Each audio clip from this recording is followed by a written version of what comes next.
The dispute continues. The Seneca Nation of Indians has filed a lawsuit against the state of New York concerning the Thruway. And it has long claimed that the Thruway is an illegal incursion on their sovereign lands. But why are they taking action right now? 20 News Side's Dave McKinley has more about this latest legal effort. In taking this action, the Seneca Nation says its goal is to finally douse a dispute that's been simmering for 64 years. In 1954, the Seneca Nation agreed to grant the state an easement to construct the Thruway through its Cattaraugus territory in exchange for $75,000.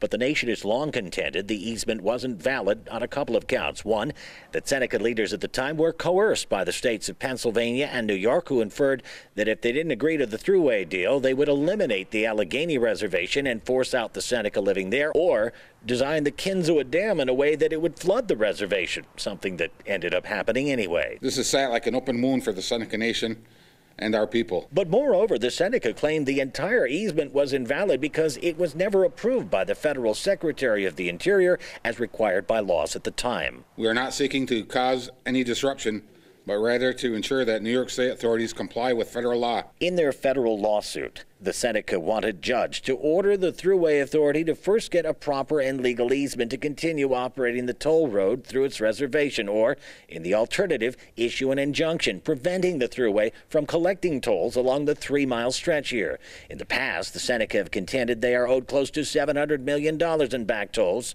but the lawsuit doesn't clearly seek redress of that. Rather, it seeks an injunction which would require the state comptroller to hold in escrow a prorated amount of toll money reflective of what the amount vehicles would pay to traverse 3 miles of the road through the territory. We'd negotiate that, whatever that rate is, to cross our territory. Money which could eventually be granted to the Seneca going forward. In that way, the Thruway Authority could be in one sense held harmless by not being stuck with a bill for hundreds of millions of dollars, but agreeing to some sort of compensation from future revenue.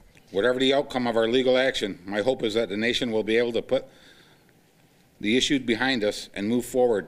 In a statement, the Thruway Authority said that it is confident that that easement is legal and valid, but other than that, said it would have no comment due to the pending litigation. On the Cattaraugus territory, Dave McKinley, Channel 2 News.